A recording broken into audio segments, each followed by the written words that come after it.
બ્રહ્મા નારદને કહે છે, નારદ, તત્વનું વર્ણન તો ન કરી શકું, પણ તમારી આંખો દ્વારા જે કંઈ જોવો છો ને એ શિવ તત્વ છે. શિવ તત્વ એટલે તું સૂર્ય, ચંદ્ર, ગ્રહ, તારા, નક્ષત્ર, ગગન, અગન, આકાશ, પ્રકાશ, સરિતા, સાગર, પેડ, પહાડ, જીવ, જંતુ, આ બધું શિવ તત્વ છે. હું, તમે, જગત, આ બધું શિવ તત્વ છે. જે કાંઈ આંખો દ્વારા જોઈએ પણ શિવ તત્વ છે, આંખો દ્વારા જોઈ શકતા નથી એ પણ શિવ તત્વ છે, મન દ્વારા વિચારીએ પણ શિવ તત્વ છે, મન દ્વારા વિચારી શકતા નથી એ પણ શિવ તત્વ છે. આ શિવ તત્વની એકદમ નાનકડી વ્યાખ્યા. શિવ તત્વ એટલે શું? આ જે કાંઈ આપણે આંખો દ્વારા જોઈએ છીએ, ગગન, પૂરું વિશ્વ, પૂરું બ્રહ્માંડ, એ સમગ્ર શિવ તત્વનું એક પ્રતીક છે. આકાશમાં નવલખ તારા શિવ તત્વનું પ્રતીક છે. સૂર્ય, ચંદ્ર, પૃથ્વી, ગ્રહ, તારા, સમંદર, સરિતા, ઝાડ, પહાડ, પેડ, જીવ, જંતુ, જાનવર, બધું શિવ તત્વનું પ્રતીક છે. તેથી બ્રહ્માજી નારદને એમ કહેલું, નારદ, જે કઈ તમારી આંખો દ્વારા જોવું એ બધું શિવ છે. અન્ય કોઈ શિવથી પર કઈ છે જ નહીં. તેથી સૂર્ય પણ શિવ છે, ચંદ્ર પણ શિવ છે. આપણે શા માટે આ બધાને પગે લાગીએ છીએ? કારણ કે બધા શિવ છે. ધરતી પણ શિવ છે, જલ પણ શિવ છે, અગ્નિ પણ શિવ છે. એ બધા શિવ છે. પુષ્પદંતે કહ્યું, તમર્ક, અર્ક, સૂર્ય એ પણ શિવ છે. સોમ એટલે એ પણ શિવ છે. ત્વમર્ક સ્વં સોમ ત્વમસી પવનસ્ત્વં ભૂતવઃ. એ શિવ છે. પવન, વાયુ એ પણ શિવ છે. જે અષ્ટમૂર્તિ સ્વરૂપ ભગવાન શિવ છે, એ બધું શિવ છે. આપણે શ્વાસમાં લઈએ પણ શિવ છે. જીવ ભોજનમ જીવું એ પણ શિવ છે. જે કાંઈ દુનિયામાં દેખા, શિવ તત્વનું વર્ણન કરવા લાંબુ સમજવાની જરૂર નથી. જે કાંઈ જીવનમાં ઘટના બને બધી શિવ છે. જીવનમાં જે કાંઈ વિચારીએ શિવ છે, બોલીએ શિવ છે, હારું નરું, ખંજર મારીએ શિવ છે, ને ખંજર ખાઈ રહ્યું એ શિવ છે. ભોજન પણ શિવ છે ને ભોગતા પણ શિવ છે. આ શિવની એકદમ નાની વ્યાખ્યા છે. જે અષ્ટમૂર્તિ સ્વરૂપ બ્રહ્માજી વર્ણન કર્યું છે, સર્વો ભવસ તથા રુદ્ર, આ બ્રહ્માજીના શબ્દો છે. અષ્ટમૂર્તિ સ્વરૂપ ભગવાન શિવ છે. સર્વો ભવસ તથા રુદ્ર. આ ક્રમશઃ ભગવાન શિવ તત્વનું વર્ણન છે. બહુ અઘરું છે. શિવ મહાપણ કથા એટલી સરળ સહેલી નથી, બહુ જ કઠિન છે. આ જ્યાં દેખો ત્યાં શિવ શિવ છે. ધત્તે ચરાચરમ. દુનિયાની કોઈ જગ્યા ખાલી નથી. જે બહાર છે અંદર છે, અંદર છે જ બહાર છે. બોલતો નથી એ પણ છે, ને બોલે છે પણ એ પણ, શબ્દ એ પણ, ધ્વનિ એ પણ, ધ્વનિનો અર્થ એ પણ, વાગ અર્થ એ, વાણી પણ એ ને એનો અર્થ પણ એ, બધું શિવ શિવ છે. આ શિવ તત્વની વ્યાખ્યા છે. ધત્તે ચરાચર. ધત્તે ચરાચરં વિશ્વરૂપં વિશ્વંભરાત્મકં શંકરસ્ય મહેશસ્ય શાસ્ત્રમ સેવેતિ નિશ્ચય. આ શાસ્ત્રનો નિર્ણય છે. આપણે કોઈ પ્રશંસા કરે ને ત્યારે સમજી લેવાનું શિવજી આપણા માટે અમૃત મોકલાયું છે. આપણે કોઈ વાહવા કરે, પ્રશંસા કરે ત્યારે સમજવું શિવજી આપણા માટે અમૃત મોકલાયું છે. ક્યારેય કોઈ આપણી અપકીર્તિ કરે, ગંદા શબ્દો બોલે, આપણું અપમાન કરે, ત્યારે સમજી લેવાનું ભગવાન શંકરજીએ જે ઝેર પીધું ને એમાં થોડોક પ્રસાદ આપણને આપ્યો છે. એ સમજી લેવું. જે કાંઈ જીવનમાં ઘટના બને શિવ પ્રસાદ સમજવું. આવું આપણા શાસ્ત્રોમાં કહ્યું છે. આ શાસ્ત્રનો નિર્ણય છે. તત્વ કોણ? શિવ કોણ? જે આંખો દ્વારા જોઈએ શિવ છે. અને અષ્ટમૂર્તિને રોજ પ્રણામ કરો. જલને પ્રણામ કરો, અગ્નિને પ્રણામ કરો, ધરતીને પ્રણામ કરો, આકાશને પ્રણામ કરો, સૂર્યને પ્રણામ કરો, ચંદ્રને પ્રણામ કરો. એ અષ્ટમૂર્તિ તમારા જગત સંચાલિત છે. તેથી લિંગાષ્ટક, શિવાષ્ટક, બિલ્વાષ્ટક, રુદ્રાષ્ટક 8 શા માટે? કારણ કે ભગવાન શિવની મૂર્તિ કેટલી છે? 8. અષ્ટમૂર્તિ સ્વરૂપ ભગવાન શિવ છે. વચ્ચે એક વાત કહી દઉં, જે રીતે 12 જ્યોતિર્લિંગ છે ને એ રીતે ભગવાન શિવજીના અષ્ટલિંગોનું પણ વર્ણન છે. ભગવાન મહાદેવના 12 જ્યોતિર્લિંગ. મને ચંદુભાઈ ગજેરા કહ્યું કે છેલ્લા 2 દિવસ જ્યોતિર્લિંગ માટે રાખવા. છેલ્લા 2 દિવસ જ્યોતિર્લિંગ માટે રાખવા. પહેલા હું કથા કરતો ને 30 વર્ષ પહેલા 9 દી મને બહુ ઝાઝા લાગતા હતા. કથા મારી પાસે ઘટતી હતી કે હવે હું 2 દી હું બોલીશ. હવે એમ થાય હું બોલું, હું ના બોલું, હું મારે છોડવું, હું તમને કેવું. કારણ કે દિવસ રાત્રિ હું ભણ્યો છું ભાઈ. આશ્રમના રોટલા ખાય એના બધું સંશોધન કર્યું છે. શિવ કોને કહેવાય? શિવ મહાપણનું રહસ્ય કોને કહેવાય? તો જે કે તામિલી ગ્રંથ શિવ રહસ્યમ, એ તો બહુ અઘરો ગ્રંથ છે.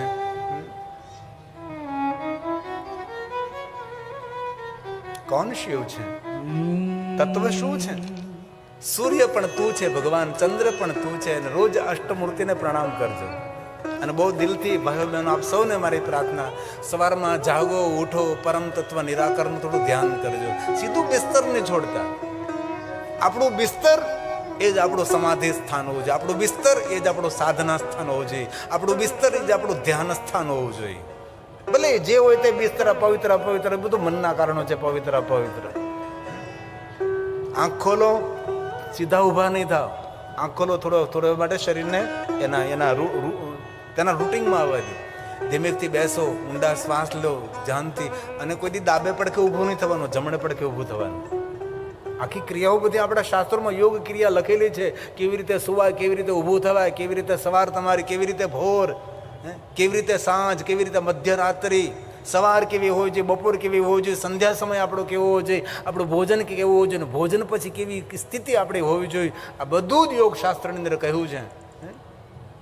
પણ લોકો ભણતા નથી, લોકો શીખતા નથી, લોકો સાંભળતા નથી. તેથી વધારે કાંઈ નહીં, પણ જ્યારે તમે આંખ ખોલો ત્યારે ભગવાનને પહેલાં તો ખૂબ ખૂબ આભાર માનજો કે ભગવાન કેટલી સુંદર તે મને નિંદ્રા આપી. અને કદાચ રાત્રે નિંદર ન આવી હોય તો આપણે ભગવાનને આભાર માનજો કે ભગવાન આજ રાત્રે નિંદર ન આવી, તેથી કેટલી વાર તારી યાદ આવી, તારું કેટલું ભજન મેં આખી રાત્રે કર્યું છે. આવું તને ભગવાનને કહેજો કે નિંદર નહીં આવી તો મને કેટલી વાર હનુમાન ચાલીસા થયા, કેટલી વાર શિવ ચાલીસા થયા. આ બધું ભગવાનને કહેજો. અને જો નિંદર આવી ગઈ તો કહેવાનું ભગવાન ખૂબ સુંદર નિંદર આવી, અને કેટલો સુંદર રીતે મને ત્યાં જગાડ્યો ભગવાન. એવી મજા આવશે તમને જીવવાની. ઘણા લોકો રાત્રે સૂઈ ગયા છે, સવારમાં ઉઠ્યા નથી. ભાઈ, આપણને ભગવાને સવારમાં નિંદ્રામાંથી જગાડ્યા છે. અને ભગવાનની પ્રાર્થના સ્તુતિ કરી અને ધરતી પર પગ મૂકો એ પહેલા માતા પૃથ્વીને પ્રણામ કરજો.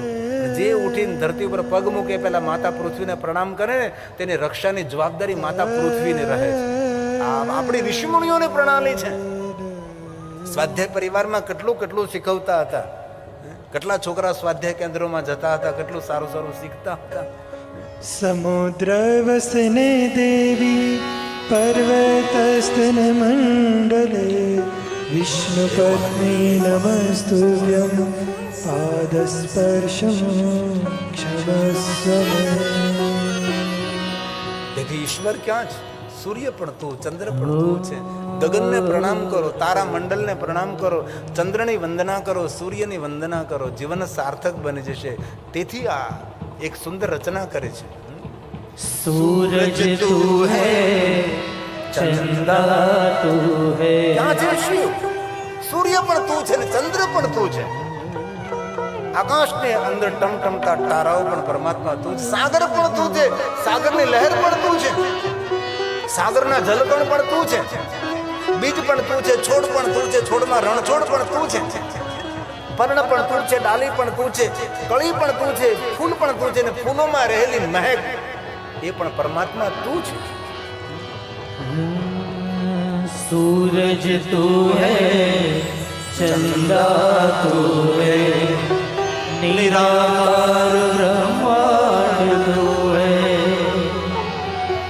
सूरज तू है, चंदा तू है, निराकार ब्रह्मांड तू है.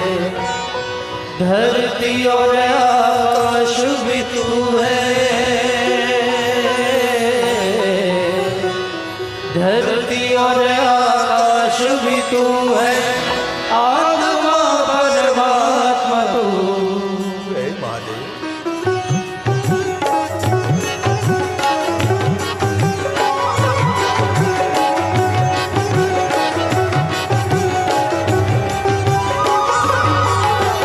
सूरज तू है, चंदा तू है, निराकार ब्रह्मांड तू है.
सब देवों का देव तू है, देव का महादेव तू है।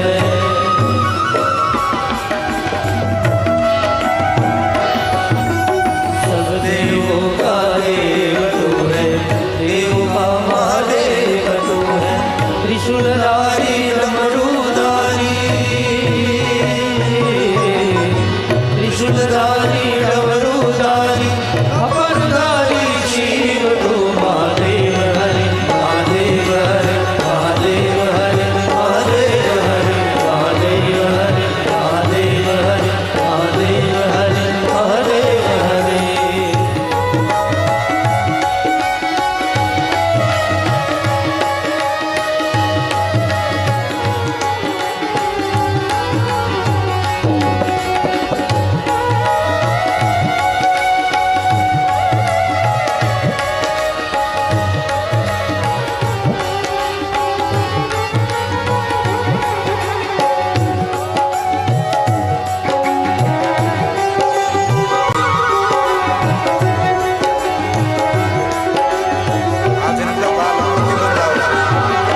ओमकार अविनाशी तू है, पार ब्रह्म परमेश्वर तू है।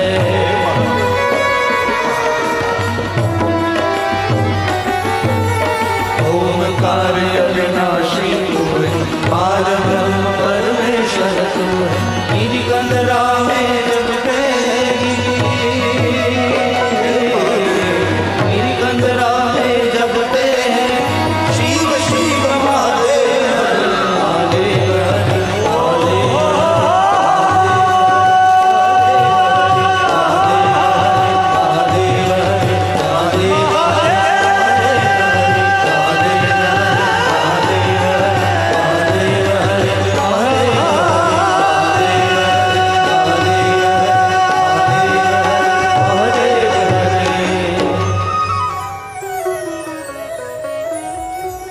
દુનિયા દૂર નથી, આજને તો કાલ આ બધી જ વસ્તુ પર પ્રતિબંધ આવી જશે. આપણા રાજકીય બધા મહાનુભાવો વિદેશની યાત્રા કરે, વિદેશની યાત્રામાં કોઈ જગ્યાએ કોઈ પણ પ્રકારનું કોઈ શોર ન કરી શકે. વિદેશની મહિમા નથી ગાતો હું, પણ અમે દુનિયા આંખે ફેર્યા છીએ. આવી રીતે કોઈ દેશની અંદર પરંપરા, આપણો ભારત દેશ, આ મેરા ભારત મહાન, ત્રણેય પટ્ટી ઉપર ચાલતો હોય ટ્રક. આજને તો કાલ જરૂર આ બધા પ્રતિબંધો આવશે. વિદેશોમાં ફટાકડા ન ફોડી શકાય, ડીજે સાઉન્ડ વગાડી શકાય, જાહેરમાં ઢોલ. અમે કથા કરીએ ને તો હોલમાં કરીએ, કથાનો અવાજ બહાર નહીં જવો જોઈએ તો પણ. અને શરૂ કથા એ તેના માણસો તપાસ કરવા, વચ્ચે ચાલવાની જગ્યા છે, આ બાજુ ચાલવાની જગ્યા છે, આ બાજુ ચાલવાની જગ્યા છે, પહેલી બાજુ ભાગવાની જગ્યા છે, આ બાજુ ભાગવાની જગ્યા છે, આ બાજુ ભાગવાની, ચારે બાજુ ભાગવાની જગ્યા હોવી જોઈએ. ત્યારે તો પરમિશન મળે કથા કરવાની. એટલે કાંઈ તકલીફ થઈ હોય તો લોકો ચારે બાજુ ભાગી શકવા જોઈએ. આપણી લોકો તૈયારી રાખે, અને થોડોક પણ હોલની બહાર અવાજ નહીં જવો જોઈએ. અહીં જો અમારે એ બોલ્ટનના ભાઈ આવેલા છે ને પૂછો, તમારા દેશમાં કોઈ આવો ઘોંઘાટ અવાજ આવે? તમારો દેશ ને, અમારો તો નહીં જ. ગૌરવથી કહે અમે ભારતીય છીએ, ભલે વિદેશમાં રહીએ છીએ પણ અમે છીએ ભારતના. તો બ્રહ્મા નારદને કહે છે, હે નારદ, નિરાકારમાંથી આદિ પુરુષ આદિ પ્રકૃતિનું પ્રગટી થયું. આદિ પુરુષને આપણે શિવ કહ્યું, આદિ પ્રકૃતિને આપણે શક્તિ કહે છે. ભગવાન શિવ પ્રગટ થયા, તેનું રૂપ સૌથી જુદું વિચિત્ર રૂપ હતું. કેવું રૂપ? તો કે શિષ્યમંદગ્નિ ધારી ભાલચંદ્ર ત્રિલોચન, પંચવક્ર પ્રસન્નાત્મા દશ બાહુ ત્રિશુલધુ. આવું શિવનું રૂપ હતું. સાથે આદ્ય શક્તિ પ્રગટ થઈ, અને શિવ અને શક્તિ દ્વારા આ જગતનો વિસ્તાર થયો છે. ભગવાન મહાદેવના રૂપનું વર્ણન કરવામાં આવ્યું છે, ભગવાન શંકરજીના સ્વીકારનું વર્ણન કરવામાં આવ્યું છે, સ્વરૂપનું આકાર નિરાકારનું સુંદર વર્ણન કરવામાં આવ્યું છે. ભગવાન શિવ પ્રગટ થયા છે, અને ભગવાન શિવ અને શક્તિ દ્વારા સમગ્ર સૃષ્ટિ પ્રગટ થઈ, અને ભગવાન શિવ અને શક્તિ દ્વારા એક દિવ્ય પુરુષ પ્રગટ થયા, જેને આપણે પ્રથમ પુરુષ કહીએ છીએ, પહેલો પુરુષ કહીએ. શિવ કોણ છે? તો કે આદિ પુરુષ છે, અને શિવ અને શક્તિ દ્વારા પ્રગટ થયેલા પુરુષ તેને આપણે પ્રથમ પુરુષ કહીએ છીએ. શિવજીને પ્રથમ પુરુષ નથી કહેતા, શિવજીને આપણે આદિ પુરુષ કહીએ છીએ, અને શિવ અને શક્તિ દ્વારા પ્રગટ થયેલા જે પુરુષ છે તેને પ્રથમ પુરુષ કહીએ છીએ. અને પ્રથમ પુરુષ જ્યારે પ્રગટ થયા ત્યારે શિવ અને શક્તિને કહ્યું કે હું કોણ છું. આપણા શાસ્ત્રનો જીવનનો પહેલો પ્રશ્ન છે હું કોણ છું. ત્યારે એ પ્રથમ પુરુષ બોલે છે કે હું કોણ છું, ત્યારે શિવ અને શક્તિ તેમની ઓળખાણ આપે છે. સાંભળો. વિષ્ણવતી વ્યાપક ત્વાતે, તમે વ્યાપક રહેશો તેથી તમારું નામ વિષ્ણુ રહેશે. આ નામ મોટી ખ્યાતિને પ્રાપ્ત થશે. શિવ અને શક્તિ બોલે છે નામ ખ્યાતમ ભવિષ્યતિ, ભવિષ્યમાં આ નામને બહુ મોટી ખ્યાતિ મળશે. અને જે કોઈ તમારું નામ લેશે યુગે યુગે અનેક નામોથી પ્રસિદ્ધિ પ્રાપ્ત થશે, તેને બધા દુઃખોમાંથી મુક્તિ મળશે. આવું શિવ અને શક્તિએ ભગવાન વિષ્ણુને વચન આપ્યું છે. પહેલું વરદાન પહેલું વચન આપનારા શિવ અને શક્તિ ભગવાન વિષ્ણુને પહેલું વચન આપ્યું છે કે પહેલું નામ તમારું વિષ્ણુ રહેશે અને યુગે યુગે તમે પ્રગટ થશો અને અનેક નામોથી તમે જગ પ્રસિદ્ધ બનશો. આવું શિવજી બોલ્યા છે. બહુન્ય જ્ઞાનીનાની ભક્ત સંખ્ય કારણી. શિવજીએ વચન આપ્યું છે કે એ વિષ્ણુ તમારા નામનું કોઈ ભજન કરશે તેને દુનિયાના સુખ મળશે. શું કહ્યું? ભક્ત સંખ્ય કારણી, તેને સુખ મળશે. તમે જો એકાત્મ કેટલું છે. ભજન કર્યું કે વિષ્ણુ ભગવાનનું અને ભગવાન શિવ સ્વયં વચન આપે છે કે તેને દુનિયાના સુખ મળશે. તેથી ભગવાન શિવ અને વિષ્ણુને જુદા ન જોવા. જે માણસો વિષ્ણુ ભગવાન અને શિવને જુદા જોવે છે તેના પુણ્યનો ક્ષય થાય, આવું શિવપુરાણમાં કહ્યું છે. તેથી મહાદેવના ભક્તોએ વિષ્ણુનો વિરોધ ન કરવો, વિષ્ણુ ભગવાનના ભક્તોએ શિવનો વિરોધ ન કરવો. મમ હૃદય વિષ્ણુ વિષ્ણુ હૃદય યહમ પરસ્પર દેવો ભવ. તો વર્તમાન યુગમાં વિષ્ણુ ભગવાનના કેટલા નામ છે? બહુની નાની નામાની. ભગવાન વિષ્ણુજીના 1000 નામ છે. તેથી ક્યારે અવસર મળે તો વિષ્ણુ ભગવાનના 1000 નામનો પાઠ કરો. રોજ ન કરી શકો તો રામનવમી હોય, જન્માષ્ટમી હોય ત્યારે વિષ્ણુ ભગવાનના 1000 નામનો પાઠ કરો. રોજ 1000 નામ ન કરી શકો તો રોજ 100 કરવા, એટલે 10 દિવસે પૂરા થશે. અને એ પણ તમને વધારે લાગે રોજ 50 નામનો પાઠ કરો, 20 દિવસે પૂરા થશે. એમ પણ તમને ન ફાવે તો રોજના 25 નામ બોલો, 40 દિવસે પૂરા થશે. કારણ કે આપણે જેમ ગાડીને ઘર હપ્તે લઈને ભગવાનના નામે હપ્તે લેવા આપણે. બીજું તો શું કરવું? સમય ન હોય તો ભાઈ, સમય નથી માણસો પાસે. હા, આત્મકલ્યાણ માટે સમય ન કાઢીએ માણસનો નાદાન સમજવો. આપણા પોતાના સ્વ માટે તો સમય કાઢવો જોઈએ ને. આધ્યાત્મિકતા મતલબ સુખ દુઃખની સમજ. આધ્યાત્મિકતા મતલબ પરમાત્મા પર પૂર્ણ ભરોસો, પૂર્ણ શ્રદ્ધા.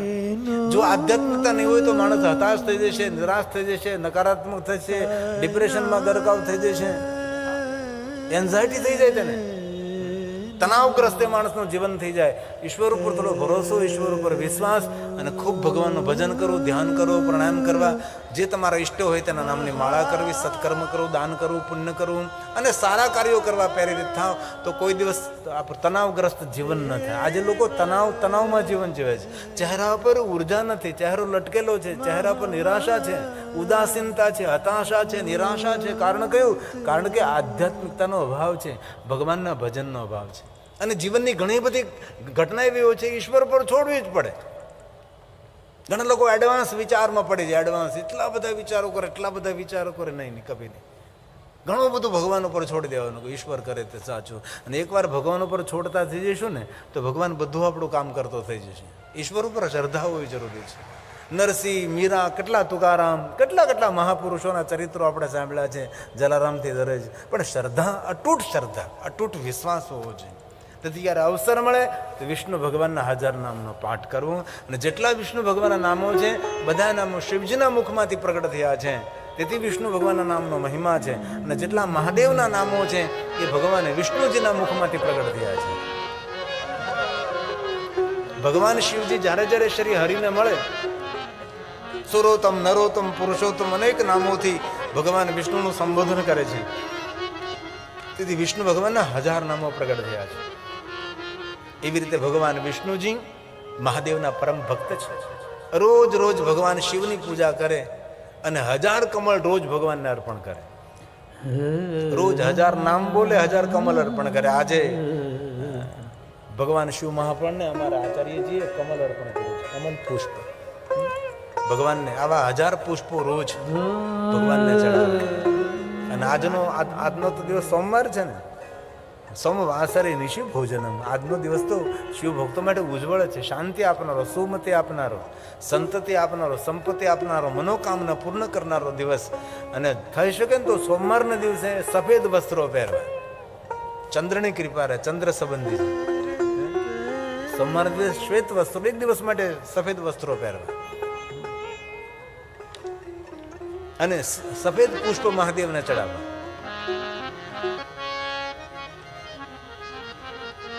અને આમ જોઈએ શિવ મહાપ્રસંગમાં તો શિવાલયની ધજા પણ સફેદ હોય, શ્વેત ધજા. ભગવાન શિવની સાધના પણ શ્વેત વસ્ત્રનો ખૂબ મહિમા છે. શ્વેત ચંદનનું ત્રિપુંડ કરવું, શ્વેત પુષ્પો, શ્વેત નૈવેદ્ય, શ્વેત ધનધાન્ય, શ્વેત પુષ્પો. આજે સોમવારનો એક વિશેષ મહિમા છે. આજે સોમવારના દિવસે ભગવાન શિવજી સ્વયં લક્ષ્મીજીને મળ્યા હતા. આજના દિવસે ભગવાન તેને મળ્યા હતા, મહાદેવજી તેને મળ્યા હતા. લક્ષ્મીને શિવ સાધના આપનાર કોણ? વિષ્ણુ ભગવાન. વિષ્ણુ ભગવાને લક્ષ્મીજીને કહ્યું કે લક્ષ્મી મારા ઈષ્ટદેવ મહાદેવ છે, તેથી તમે પણ શિવ સાધના કરો. અને ભગવાન વિષ્ણુએ પોતાના કરકમલો દ્વારા સ્ફટિક શિવલિંગ વિષ્ણુ ભગવાને લક્ષ્મીજીને આપ્યું. તેઓ લક્ષ્મીજીએ સ્ફટિક શિવલિંગની પૂજા કરો. અને લક્ષ્મીજીએ સ્ફટિક શિવલિંગની પૂજા કરતા હતા. પ્રાતકાલે પૂજા કરે, મધ્યાહને પૂજા કરે, સંધ્યા સમયે પૂજા કરે, નિરંતર ભગવાન શિવની ઉપાસના કરે. અને લક્ષ્મીની શિવ ભક્તિથી પ્રસન્ન થઈ ભગવાન મહાદેવ જ્યાં પ્રગટ થયા છે. લક્ષ્મીને વરદાન આપ્યું છે કે લક્ષ્મી, સોમવાર તો મારી પૂજાની પ્રધાનતા છે, પણ હું તમને વચન આપું છું કે સોમવારના દિવસે લક્ષ્મીજી તમારી કોઈ પૂજા કરશે તેનું સર્વ રીતે કલ્યાણ થશે. તેથી લક્ષ્મીજીની કોઈ વિશેષ પૂજા કરવી હોય તો સોમવારના દિવસે કરવી જોઈએ. આવું શિવ પુરાણ ગ્રંથમાં કહ્યું છે. ભગવાન શંકરજીએ લક્ષ્મીજીને બહુ જ વરદાનો આપ્યા છે. પછી ભગવાન મહાદેવજીએ કહ્યું છે કે લક્ષ્મીજી, તમારે કંઈ ઈચ્છા હોય તો તમે વરદાન માગી શકો છો. ભગવાન આપનું દર્શન એ જ મોટું વરદાન, આપનું દર્શન એ જ મોટું વચન છે. ભગવાન એવું ભાગ્ય કોનું હોય કે મહાદેવજી આપનું દર્શન મને પ્રાપ્ત થાય. મારી ભક્તિના ફલ સ્વરૂપે મહાદેવજી આપ મારી સામે પ્રગટ થયા છો. જ્યારે ભગવાન શિવજી લક્ષ્મીની સુંદર સુંદર વાતો સાંભળતા ભગવાન મહાદેવે કહ્યું છે, લક્ષ્મીજી, અત્યાર સુધી આ જગતની અંદર તમને સૌ દેવતાઓ વિષ્ણુ પત્ની લક્ષ્મી કહેતા હતા, વિષ્ણુ પત્ની લક્ષ્મી કહેતા હતા, વિષ્ણુ પત્ની લક્ષ્મી કહેતા હતા. પણ આજથી દેવલોકની અંદર તમને વિષ્ણુ પત્ની લક્ષ્મી કોઈ નહીં કહે, પણ આજથી તમને દેવલોકની અંદર વિષ્ણુ પત્ની મહાલક્ષ્મી દેવતાઓ કહેશે. કારણ કે તમે મહાદેવની સાધના કરી, તેથી વિષ્ણુ પત્ની મહાલક્ષ્મી તરીકે તમારું સંબોધન કરવામાં આવશે. હવે મહાલક્ષ્મી કહે છે કે મહાદેવજી, જે કોઈ ભક્ત સોમવારના દિવસે તમારી પૂજા કરશે તેના પર લક્ષ્મી પ્રસન્ન નહીં રહે, તેના પર મહાલક્ષ્મી પ્રસન્ન થશે. જાય તે નાત્ર સંશય. જે તમારી ભક્તિ કરે તેના પર લક્ષ્મીની, તેના પર મહાલક્ષ્મી પ્રગટ થશે. આવી કથા શિવપુરાણ ગ્રંથમાં કહી છે. શિવજીના 1000 નામનો મહિમા છે, વિષ્ણુ ભગવાનના 1000 નામનો મહિમા છે, સુંદર સૃષ્ટિના સર્જનનું વર્ણન છે, બ્રહ્માજીની સૃષ્ટિનું વર્ણન છે, બ્રહ્માજીએ સુંદર સૃષ્ટિ બનાવી તેનું વર્ણન છે, બ્રહ્માજીના હૃદયમાંથી ભગવાન શિવ રુદ્ર રૂપે પ્રગટ થયા અને અર્ધનાશર સ્વરૂપે ભગવાન મહાદેવજીએ બ્રહ્માજીને દર્શન આપ્યા. પછી બ્રહ્માજીએ ગંગામાંથી પુરુષ અને નારીનું સર્જન કર્યું. મૈથુની સૃષ્ટિની શરૂઆત થઈ છે અને પોતાના કર્મના બંધનમાં બંધાયેલો જીવ આ જગતમાં ઉત્પન્ન થયો છે. આપણા જીવનમાં સુખ અને દુઃખના અનુભવો આપણા કર્મના બંધનો હોય છે. ત્યારે સુખ મળે તો સમજવું એ સારા કર્મોનું ફળ છે, દુઃખ મળે ત્યારે સમજવું એ નબળા કર્મોનું ફળ છે. રુદ્રદેવે બ્રહ્માજીને કહ્યું, બ્રહ્મા, તમે કોઈને સુખ નહીં આપી શકો, તમે કોઈને દુઃખ નહીં આપી શકો. જીવનમાં સુખ અને દુઃખના અનુભવો આપણા કર્મો આધારિત રહેશે. આવું શિવપુરાણ ગ્રંથમાં કહ્યું છે. કર્મ સિદ્ધાંતની વાતો કરી છે શિવપુરાણ ગ્રંથની અંદર. તેથી કર્મની ગતિ ન્યારી, ઓધવજી કર્મની ગતિ ન્યારી. કર્મના કોણ પહોંચી શકે? તેથી આ કલિયુગની અંદર જેવા જેવા કર્મો મળે છે, આપણે કરીએ છીએ તેવા ફળ મળે છે. આપણે સૌ કોઈ સારા કામો કર્યા છે તો આપણે ભગવાનની કથાનું શ્રવણ કરીએ છીએ. આપણા કરતાં કોઈ સારા કામો કર્યા છે, ચંદુભાઈ ગજેરાય, તો એના દ્વારા ભગવાનની કથા આપણને મળે છે. સૌના કર્મોનું ફળ છે. તેથી સૃષ્ટિમાં જે કંઈ આપણા માટે નિર્માણ થાય એ બધું કર્મ આધારિત છે. બ્રહ્માજીએ સુંદર સૃષ્ટિનું વર્ણન કર્યું છે, રુદ્રદેવે સુંદર સૃષ્ટિનો મહિમા ગાયો છે. અને શિવ મહાપુરાણ ગ્રંથની અંદર સૃષ્ટિખંડથી લઈને શિવ મહાપુરાણના પ્રારંભની અંદરથી લઈને અંદર સુધી એક જ ધર્મનું વર્ણન કર્યું છે. ભગવાને જે સુંદર શરીર આપ્યું છે તેને ખૂબ સાચવીએ. આ ભગવાનની ભેટ છે, આ મંદિર છે. પેલું સિમેન્ટ કોન્ક્રીટનું મંદિર તો આપણે બનાવ્યું છે, આ મંદિર ભગવાનનું બનાવેલું છે. તે મંદિરમાં ટ્રસ્ટીઓનો ચાલે છે. આમાં ભગવાન ઉપર ટ્રસ્ટ હોય, ટ્રસ્ટ એટલે વિશ્વાસ, તો આ મંદિર ચાલે છે. તેથી આ ભગવાનનું આપેલું મંદિર છે. તેથી ભગવાનનું આપેલું શરીર છે તેનું ખૂબ જતન કરવું, તેને સાચવવું. જેમ તેમ કોથળાની જેમ વેડફી નહીં નાખવાનું.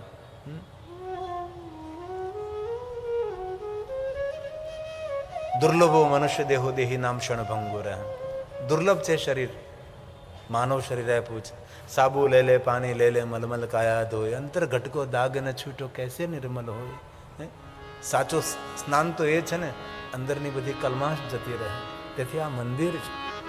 જે તે ખાઈ ખાઈને, જે તે પી પીને શરીરને ખરાબ ના કરો. અને એક વિનંતી, મોડી રાત્રે તળેલા પદાર્થો, ખાટા પદાર્થો મોડી રાત્રે ન ખવાય, રોગ થશે. તમાકુ ગુડકા કરતાં પણ વધારે રોગસ્ટ થાય. આ 10 સાડા 10 વાગે પીઝો ખાય, કેવી હાલત થશે એની તમે વિચાર તો કરો. તેથી આહારમાં અંકુશ રાખો, આહારમાં સંયમ રાખો, વિચારોમાં સંયમ રહેશે, વાણીમાં સંયમ રહેશે, વ્યવહારમાં સંયમ રહેશે, વિહારમાં. પહેલો તો આહાર આપણે સુધારીએ. એક વાત કહું છેલ્લે હવે, વર્તમાન યુગમાં શુદ્ધ શાકાહારી છે ને, તેને વર્તમાન યુગનો ઋષિ સમજો. વર્તમાન યુગમાં જે શુદ્ધ શાકાહારી છે તે વર્તમાન યુગનો ઋષિ છે. અને જે આ સભાની અંદર જે શુદ્ધ શાકાહારીને પવિત્ર ભોજન કરે છે તેને હું ગિરિબાપુ કોટી કોટી પ્રણામ કરું છું. શરીરને ગંદુ ન કરાય, શરીરને અભડાવાય નહીં, ભૂલથી પણ નહીં. કોઈ એમ કહે કે તાકાત બળ આવે, તો ભીમ શુદ્ધ શાકાહારી હતો. અતુલિત બલધામ હનુમાનજી શુદ્ધ શાકાહારી હતા. એવું કોને કહ્યું કે ગંદવાડ ખાવાથી તાકાત આવે, ગંદવાડ ખાવાથી શક્તિ આવે? હનુમાનજીએ લંકા નાખી ભાંગીને ભૂકો કરી નાખી. ભીમ કેવો બળવાન હતો, ગદા પછાડતો, ધરતીકંપ થવા લાગતો. તેથી એવો વહેમ ન રાખો ગંદુ ખાય તો શક્તિ આવે. બુદ્ધિ ભ્રષ્ટ થઈ જાય, બુદ્ધિ ગંદી થઈ જાય.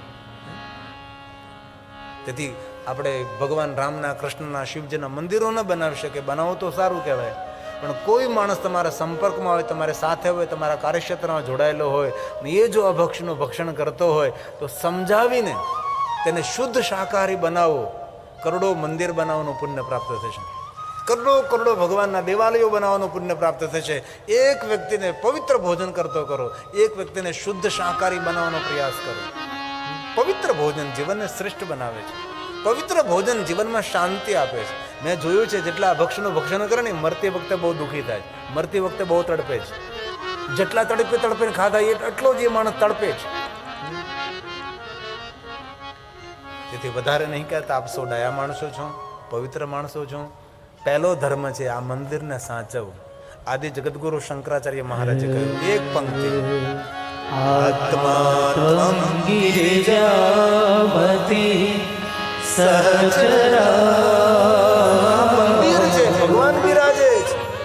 પ્રાણમ શરીરમ ગૃહમ. કથા સાંભળતા બીજા કોઈ નિયમ ન લઈ, પણ કથા સાંભળતા એક નિયમ લેવાનું કે મારા સંપર્કમાં જે માણસો આવશે, મારા વ્યવહાર કાર્યમાં જે માણસો આવશે, એક માણસને હું વ્યસન મુક્ત કરીશ, એક માણસને હું શુદ્ધ શાકાહારી બનાવીશ. કેટલું મોટું આપણે કામ કરી શકીએ, કેટલું મોટું સમાજ સેવાનું કામ થઈ શકે છે. તેથી આપણા બાળકો ભ્રષ્ટ ન થાય, આપણા બાળકો ખોટે માર્ગે ન જાય. સમાજમાં વિરોધ તો તે વસ્તુનો કરવાની જરૂર છે ને કે જે મોટા ઘરના ક્યાં જઈ રહ્યા છે, શું કરી રહ્યા છે, કેવી રીતે પૈસાનો વ્યય કરી રહ્યા છે. વિરોધ તો તેનો કરવાની જરૂર છે. યજ્ઞનો વિરોધ કરવાની જરૂર નથી, કથા કીર્તનનો વિરોધ કરવાની જરૂર નથી, સત્સંગનો વિરોધ કરવાની જરૂર નથી. સત્સંગ તો આપણા માટે અમૃત છે. તવ કથા મૃતમ, શ્રીમદ ભાગવત કથા ગોપી ગીત, કેટલી સુંદર કથા. એ પ્રવચન નથી, કથા અમૃત છે. શિવે નામ પિયુષ વર્ષાધારા પરિલુપ્તા, અમૃતનો વરસાદ છે કથા. ભાગવત કથા, શ્રીમદ ભાગવત. તવ કથામૃતમ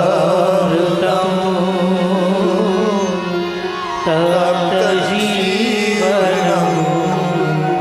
તમને 3 કલાક હું જલથી નથી નવરાવતો, હું 3 કલાક તમને ગંગા જલથી નથી નવરાવતો, હું 3 કલાક તમને મારું પેટ ભેગું કરીને અમૃતથી નવરાવું છું. એ મારી 3 કલાક છે. આ અમૃતનું સ્થાન છે. અમૃત સ્નાન હમણાં કુંભમાં કર્યું ને અમૃત સ્નાન. આપણે ઋષિ મુનિઓએ નામ આપ્યું. પેલા શાહી શબ્દ ઇસ્લામ શબ્દ છે, એટલે શાહી શબ્દ રદ કરી નાખ્યો. તમે તો સૌ જોડાયેલા છો, નરેન્દ્રભાઈ, નરેશભાઈ, તમને તો ખબર છે. અમૃત સ્થાન, આ અમૃત સ્નાન છે.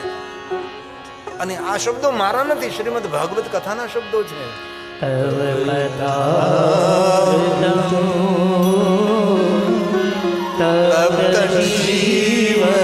સંસારના તાપમાં તપી રહેલો જીવાત્મા દુઃખી છે.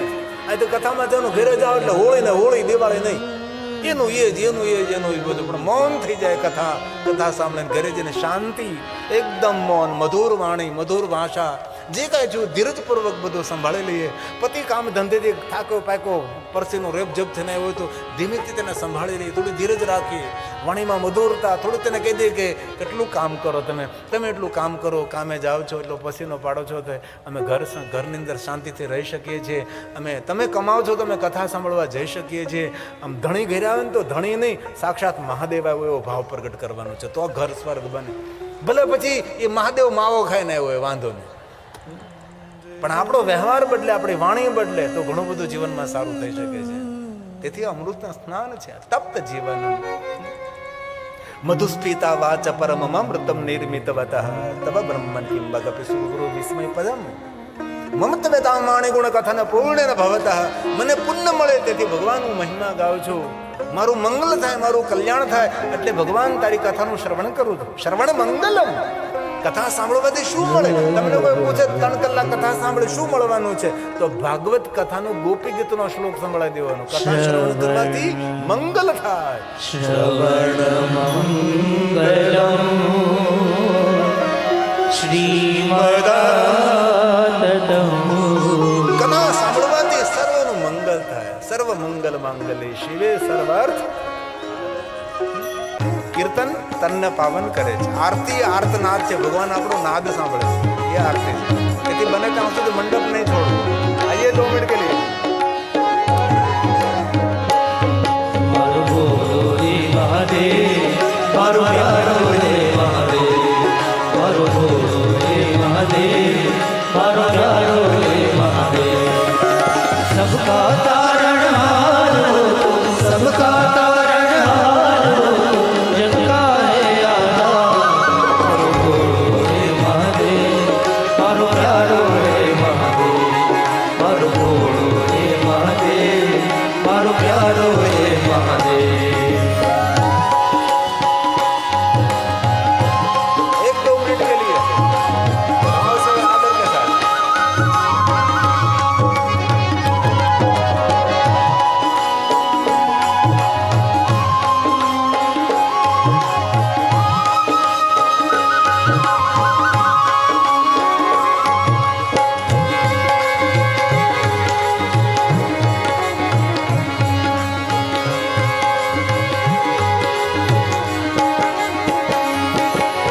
जटाशीष पर अंग विराज, कंठ में भूषण भारी.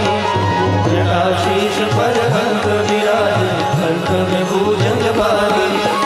बैठे हैं शिखर कैलाश, बैठे हैं शिखर कैलाश, नीच चंद्र को धारी. मारो भोलो रे महादेव, मारो प्यारो रे महादेव, मारो भोलो रे महादेव, मारो प्यारो रे महादेव.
અમૃત લેવા વારે મારો ભોળો હે મહાદેવ મારો પ્યારો હે મહાદેવ મારો ભોળો હે મહાદેવ મારો પ્યારો હે મહાદેવ सबका तारणहारो सबका तारणहारो जग का है आधार मारो भोलो हे महादेव मारो प्यारो हे महादेव मारो भोलो हे महादेव मारो प्यारो हे महादेव